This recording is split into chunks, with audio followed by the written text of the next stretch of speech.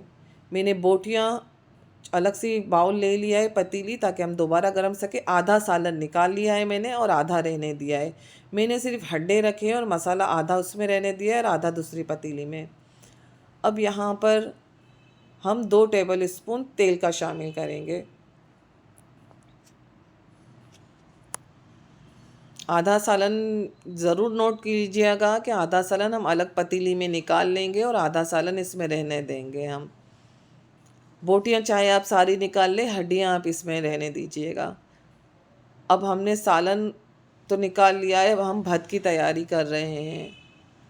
तो इसमें आलू आप जितने डालना चाहे अपनी मर्ज़ी के हिसाब से डाल लीजिएगा। मैंने 2 टुकड़े आलू के शामिल किए थे और आधा चाय का चम्मच मिर्च शामिल की है, लाल मिर्च।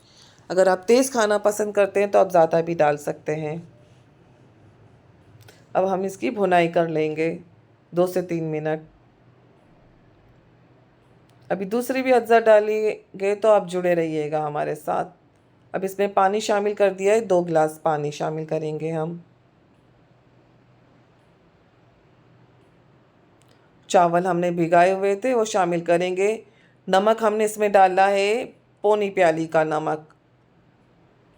अब चावल डाल देंगे हम। नमक आप ध्यान से डालिएगा क्योंकि मसाले में भी नमक है, तो थोड़ा सा नमक आप इस टाइम पर कम डालेंगे और चख भी सकते हैं आप। यहाँ पर चावल डाल दिए हैं हमने। अब इसको हम घुमा लेंगे, 1 मरतबा घुमाइएगा। माशाल्लाह से खुशबू ही बहुत ज़बरदस्त आ रही है अभी से कि मुंह में पानी आ गया है। हरी बड़ी मिर्च को बीच में से कट लगा के हम डाल देंगे। थोड़ा से पुदीने के पत्ते शामिल करेंगे, धनिया के पत्ते शामिल करेंगे, जायके के लिए छोटी वाली मिर्च डाल देंगे और चंद कड़ी पत्ते डालेंगे।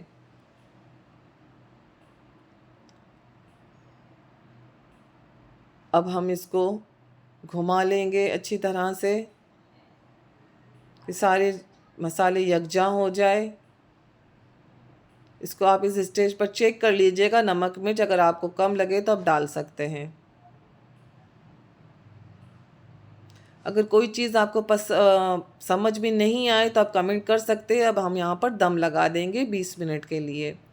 तो यहाँ पर 20 मिनट हो चुके थे, तो चेक करते हैं। माशाल्लाह खुशबू से अंदाज़ा हो रहा है कि भत कितना मज़ेदार बना है। अगर आपको रिवायती सिंधी खाने पसंद है तो ये रेसिपी ज़रूर आजमाएं।